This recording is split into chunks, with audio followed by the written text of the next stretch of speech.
nous pensons que c'est les libertés démocratiques qui doivent être le ciment de la paix.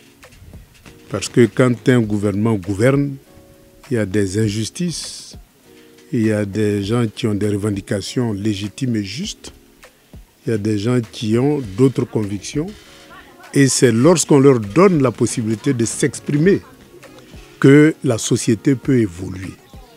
Mais dès lors que face à l'injustice, face aux revendications, face aux opinions différentes, eh bien on oppose la paix pour ne pas que cela s'exprime, on fabrique une société qui, un jour ou l'autre, risque d'être en désaccord avec elle-même.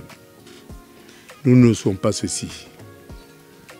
Le gouvernement qui est en place, il a la chance d'avoir une opposition intelligente, une opposition civilisée qui a opté pour la lutte pacifique, c'est-à-dire la lutte aux mains nues. Mais pourquoi est-ce qu'un tel parti, eh bien, on peut mettre ces militants et les traiter comme ils sont traités aujourd'hui?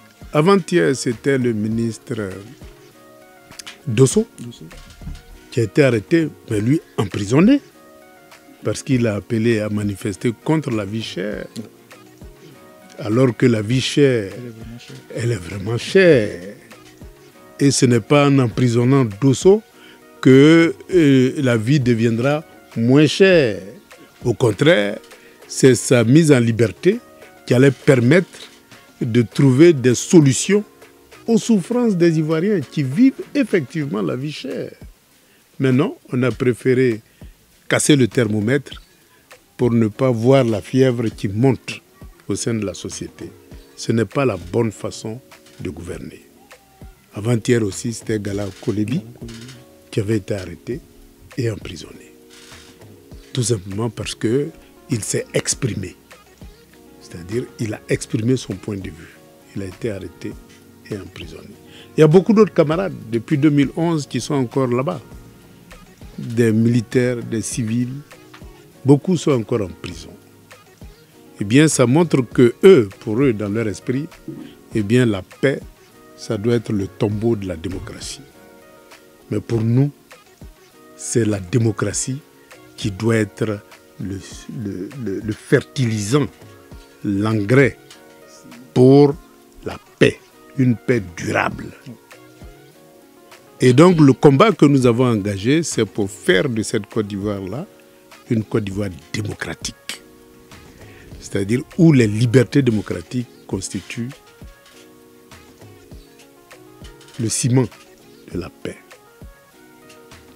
Et où chacun peut parler librement sans être emprisonné, pourvu qu'il le fasse pacifiquement, et c'est ce qui se fait.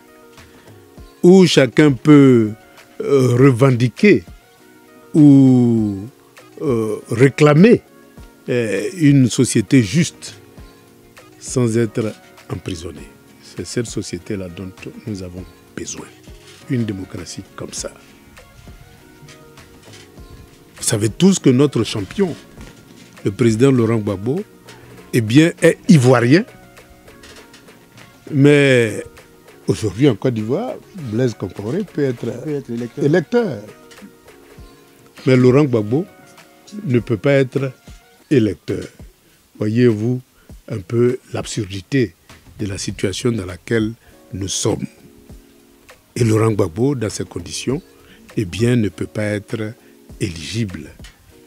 Mais cela, pour nous, c'est le combat pour la démocratie qui va nous permettre d'avoir des élections démocratiques, c'est-à-dire justes, transparentes et inclusives. Voilà pourquoi il est demandé à chacun de se battre pacifiquement. Cela s'entend parce que nous ne sommes pas pour la guerre, nous ne sommes pas pour la violence. Laurent Gbagbo, depuis 1990, a un seul slogan: asseyons-nous et discutons. C'est ça l'arme d'un combattant démocratique, un combattant pour la démocratie. Et donc nous demandons tout simplement au gouvernement: asseyons-nous et discutons pour des élections justes, transparentes et inclusives. Mais c'est lorsque nous chanterons ensemble, dans l'harmonie, que nous chanterons ensemble pour réclamer que ce gouvernement sera amené à s'asseoir et discuter pour des élections justes, transparentes et inclusives.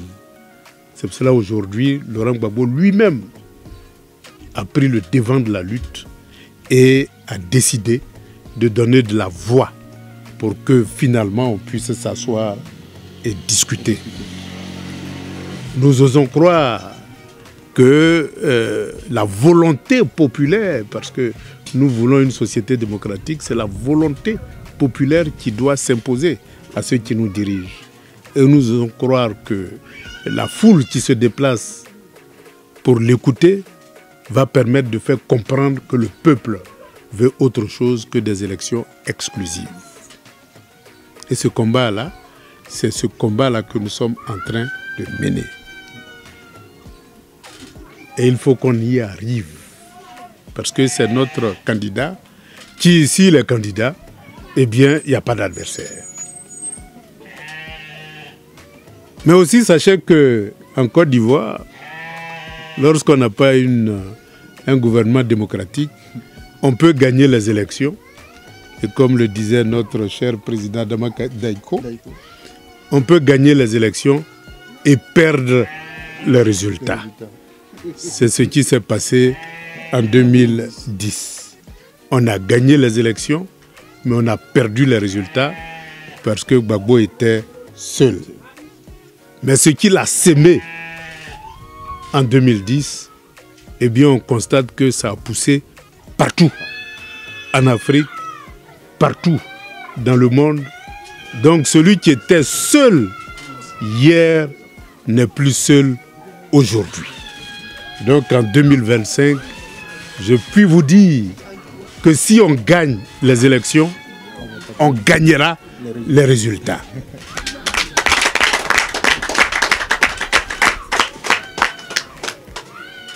Et donc voilà un peu le message que je voulais partager avec vous. Parce que nous avons besoin de ça.